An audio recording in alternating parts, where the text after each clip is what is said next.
Welcome to Make It Make Sense, the podcast where healthcare meets hustle. That's right. I'm Spring Lane, a nurse practitioner and owner of Exceptional Wellness. I'm your go-to for keeping it real in the trenches of healthcare. And I'm Kim Lynch, CEO of Metis Health Technologies, and your guide to navigating the big picture of health policy, business strategy, and making it all work for you.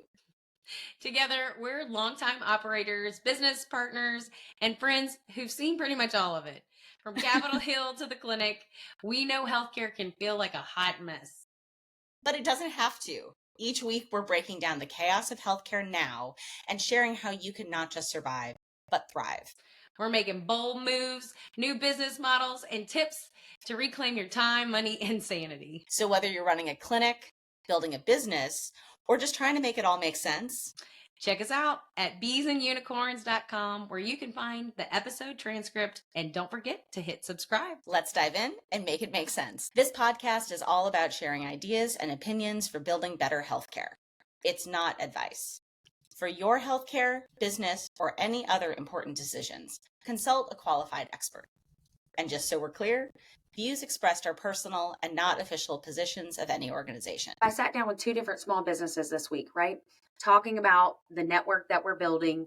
And if y'all don't know, Exceptional Wellness is part of this network that we're creating, where you have a network of providers who can give you the care that you so desperately want, which is 1, to be heard, 2, to be actually diagnosed at the root, because we, in current medicine, we just have to diagnose symptoms and we treat symptoms, and you're like, but I don't feel good. Like, okay, I know it's okay to be okay, but really okay is not the bar that I want to live my life by. And when we have all the evidence in the world around primary prevention that works, eating well, moving your body, right? These are the things that those closest to us who live in community with us are perfectly poised to help us develop and grow and, quite frankly, innovate healthy ways to do those things sustainably. And if it's not joyful for you to eat today, if it's not joyful for you to move today, I feel you. I've been there, and I know the difference that it makes when I'm closer to the food that I'm eating, closer to a movement practice that, gets me in touch with, quite frankly, the ground and the sky as much as the water or anything else. But again, it's the folks closest to us who can really make that happen. And unfortunately, there's not a lot of money to be made in that I disagree. At the moment. I disagree. Good. I'm so glad you're going to disagree. Okay, excellent. Well, then what would we say that maybe the current routing? Ooh, I have a thought. The current routing of our healthcare system does not value that primary prevention, and we're in a process of uprooting and regrowing, like growing and rerouting into a healthcare system where we have value for those things and find balance in primary prevention and other aspects, I'll say, of the medical system. What do you think? Yeah, oh my gosh. You probably know, but you maybe don't, that you just struck a very beautiful nerve. Clearly, I love that. I love that. I'm into it. Hold on, let me pull up a couple statistics for you real quick. Boy, here she comes with the evidence. I love this about Spring. This makes me so happy. She's like, quick to the Google. I'm like, it's hold so on. Good. I've got this because I pulled truly, this up while for she's business. looking this up, while you're looking this up, this is one of my favorite things about Spring is that she loves learning about other CEOs, other businesses, and their context, and then helping them understand, how the ground is shifting, how the policy landscape at the very tippy top is shifting to ask you to innovate in these ways. Very explicitly to make it clear, that to de-risk innovating in direct payment and things like that. But also to just understand what those business owners want when they buy healthcare for their employees as well. And I think, so what are you looking at, friend? What have you got? So my internet is not working great while we're recording, but I will give you a rough estimate of where we're at with some numbers, okay? So here's the thing. 1, that we don't have money for it, or there's no money in it. That is the thing that it hits my heart right here. I can feel it, because this is the thing that I fought my head against for literally almost a decade, where I'm like, y'all, I see the money.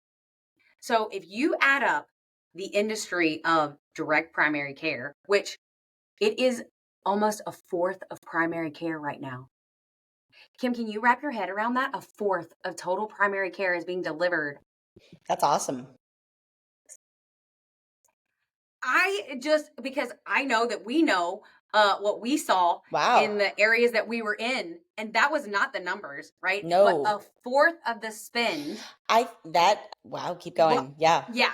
Okay, so that's one thing, right? So it's already happening, okay? Because why? Okay. Duh. It's like super not hard to understand. Patients want to be heard. They want real time with their provider. They are done feeling like they are cattle being ushered through. They want and to be providers healthy. Yes. want to have a real conversation with their patient, and they want to be able to know that their business is going to make money, right? Because insurance companies don't always pay, because you have to play the game, and the game is so rigged, like we already talked about, against those who are generous. So that's one piece of it. Another piece of it is people are spending so much money, not just in direct primary care, but you talked about movement, you talked about food.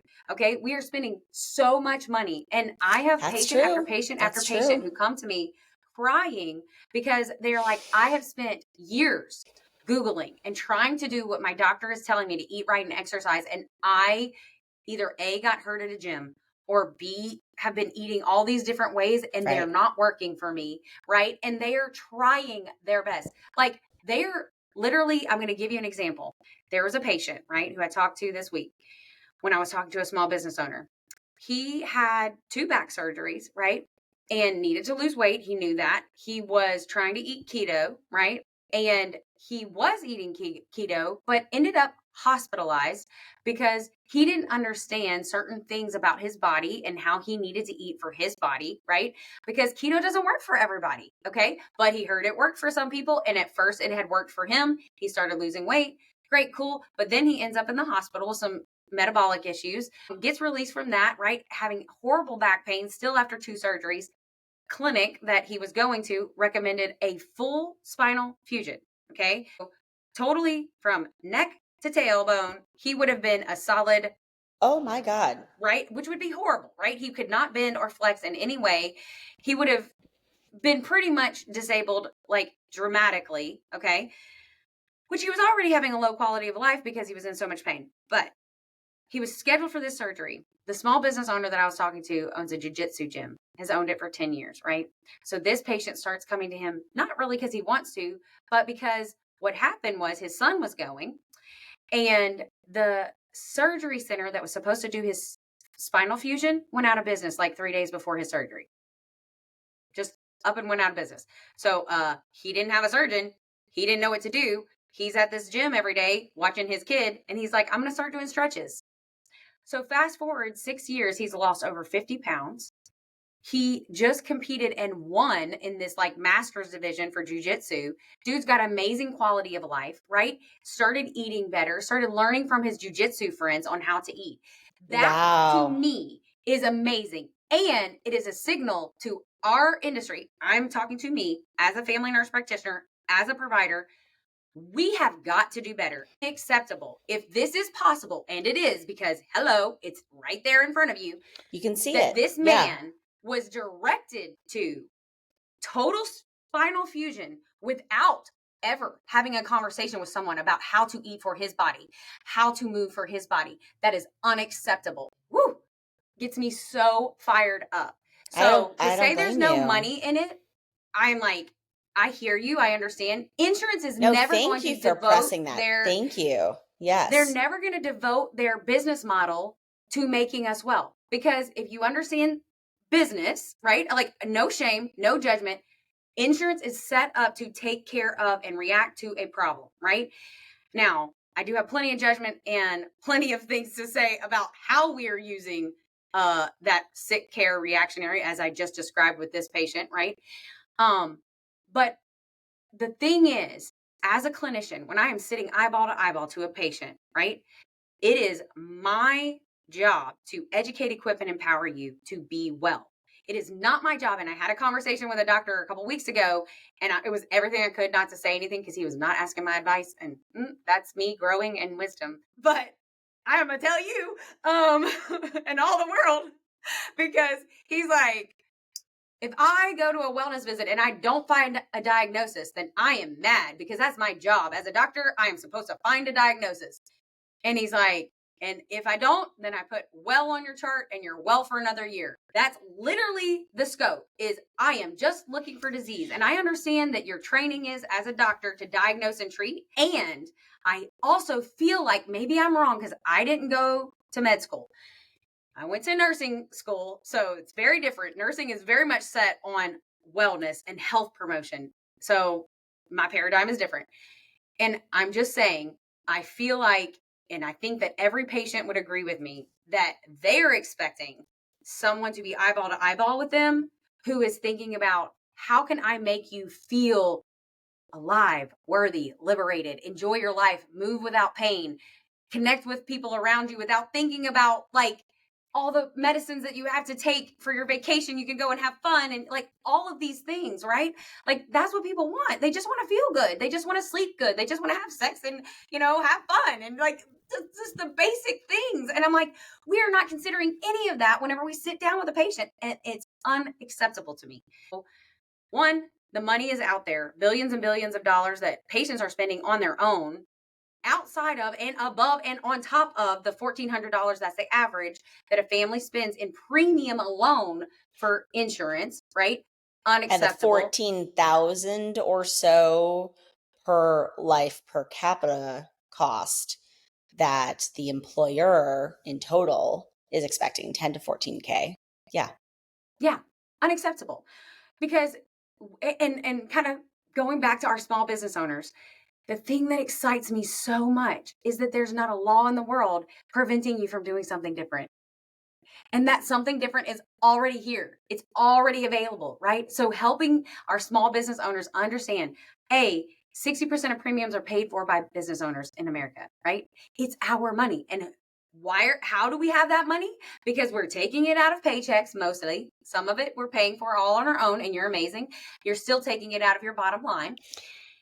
And you are putting it all in one basket. And we know when we're investing, we don't stick it all in one basket, right? We diversify because that's really smart. Give them competition, make them work for it. And we are not doing that with our benefits selection. I'm about to go in the dark, sorry. Oh, you're fine. So you're exactly right. We're not doing that with our benefits selection. We're not thinking critically about it. And you've made me think of two recent stories that I've heard from hospital employees about seeking care elsewhere. And what you're describing and what I'm linking it to is like, these are signals that things are out of balance and things that signs that we need to do something different. And to your point of like how much of money being spent in different ways, this is the signal. This should be the signal we're listening to. So here are my two examples. One, nurses, doctors of all types saying, we won't give birth here. That stopped me in my tracks. And I said that to a nurse doctor pairing that I was speaking with. And the nurse said, yep, I've heard that in the break rooms. And the doctor looked at her horrified. Second story. Pretty high level executive of a health system saying, if I go to the ER, I'm not going to one of our ERs, it's too expensive.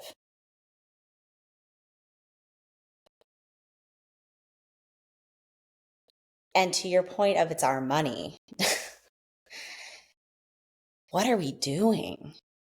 That second example, what are we doing? That's a health system that is, they're spending $1 to purchase healthcare to pay themselves. And how much are they spending for the pleasure of that process? Or what if they had a direct contract? What if they established a direct contract with themselves and community and extended that same direct contract to the community care providers to say, hey, when you see our employees, flat direct rate payment that does not need to go through the Byzantine hydra of the healthcare system. We are ringing the alarm, and exactly what you're talking about. We have the power to choose how we use our money. So like I said, this is already happening, right? You guys know I've brought up Daryl Moon before. I'm going to keep bringing him up because he is such a pioneer. He's been at this for 20 years. Like, thank God for people in the world like Daryl Moon who just are like persistent like water and are going to make this happen, and not like in an aggressive, mean way, but like keep elevating it. Just align the incentives kind of way, like take the time, take the money, put it to work where you want the good things to stack up. And with employers, we know our businesses do well when our employees are healthy. Absolutely. And that to me is the real wake up, along with the Yes. Consolidated Appropriations Act of 2021. We can do a we'll get whole into episode on that, sure. which we'll get into in a different discussion. Multiple episodes on that. But the summary point of that long statement is, it is now the risky position as a buyer of healthcare to not look critically at it, to just say it's 6-7% cost, sure, goes up every year, blah, blah, blah, blah, blah.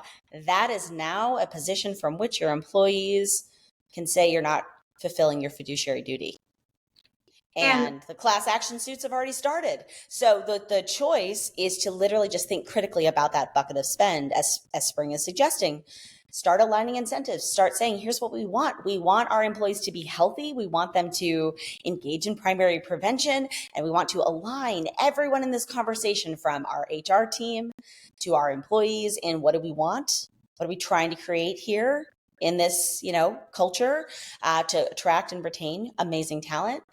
But also, let's make sure our broker, our clinicians, everyone in this conversation are aligned to the same incentives. Because if the doctors do well as our employees stay healthy, well, now my trucking company is the best trucking company to work for. And I love that future. And we're right on the precipice of it. Or it sounds like, we've got more folks on the other side than I'm realizing. Yeah. So a quick call to action before we wrap. If you're a business owner, I can hear it already because I've had so many conversations with business owners. And I love that. Like, it makes me so happy. I can just about guess that half of the words that just came out of my mouth and Kim's mouth, you're like, I don't know what any of that is. Like, got no clue. And that's okay. Would you say like lobsters crawling out of our ears? Shh. Keep going. Sorry, I had to. It was so there. I love you. So yeah, you're like, I don't know what to do with any of this. Like, cool, you sound excited and you kind of motivate me. I want to do something different, but I still have no idea where to start. And that is totally fair because I don't feel like we've delivered that to you. So I want to deliver that to you really, really easy. Okay. First, if you're afraid of ChatGPT, please stop being afraid, because I'm about to tell you to go to ChatGPT and it's going to save your life. Okay. Second, go to ChatGPT and I want you to say, I am a small business owner and I want to help my employees be well. Kim and Spring, unicorns, bees and unicorns, talked about direct primary care. What is that? First of all, you can start with that question. What is direct primary care? Second of all, how do I, as a small business owner, start to invest in my local direct primary care providers? Because I'm telling you, I'm going to throw one more in there. Yeah, please. What is primary prevention? Because when we were talking about gardens and food, what immediately came to mind is my church community. When I was growing up, we had a community garden, and like it was just like a thing that we did. And then you would take, the vegetables to people in the community who, couldn't get around as easily, right? It was just like this small act of service of like, we had a little patch out back, and then we would distribute it to community members. Talk about something that was simple to learn, right, as a child. And I got to see and participate in for my own, closeness with food and like what grows and when and why. But also as an act of service within my community, there's a sustainability aspect of that. And again, it's where we want local businesses to thrive. It's where we want them to teach us what makes the most sense in your context, for your employees, for yourself as a person, because that's really something to be heeded in this conversation that isn't today. Absolutely. So yeah, go to ChatGPT. If you're scared, you can totally go to Google. Anyways, I'm gonna not leave out my opinion about Google. Go type in what is direct primary care, what is primary prevention, which if you don't know, cute, really quick example is what you think of when you say prevention is preventing disease, right? So primary prevention is the things that actually you do and you never get the disease. Okay. Every other form of prevention that we do, which literally is 100% of what insurance pays for, they do not pay for primary prevention pretty much. That's not really fair, but pretty much they don't. They pay for what's called secondary and tertiary, which is like, hey, you've already got the disease. Let's spend a lot of money treating it because it's good for our pocketbook. B, spend a lot of money trying to not make it worse because that's also good for our pocketbook because we don't have to pay for the complications that come of it. But we don't really care if you prevent it because we need you in our. Anyways, okay, I'm going to let that go. Anyway, But that's it. look up primary prevention, look up direct primary care. And then if you're like, you know what, I'm still lost, we do consulting. So reach out to us. We want to help you figure out how to structure this. This is the conversation I had with one of the small businesses in my community this week who is facing like either they don't provide insurance at all, right? Or they severely cut the way that they're paying for insurance for their employees because they cannot afford it. It is too expensive. Not to mention they've had multiple patients in their population dropped because of certain conditions, which is unacceptable, but we'll leave that alone. But there are people who are out there, small business owners, we're talking to you. I know that you're facing this. I know that you are looking at 10, 20, 30% increases in premium year after year, and it's not sustainable. I've talked to businesses who just like in Houston and not far away have been able to change dramatically the lives of the people who are in their company and their bottom line. Like we're talking 50% savings. It's dramatic. Like, it gets me excited. It's real. It's real. Please follow up with us, beesandunicorns.com, y'all. We would love to help. All right. Take care, everybody, and more to come. Bye-bye. Yes. Love you. Bye. Bye.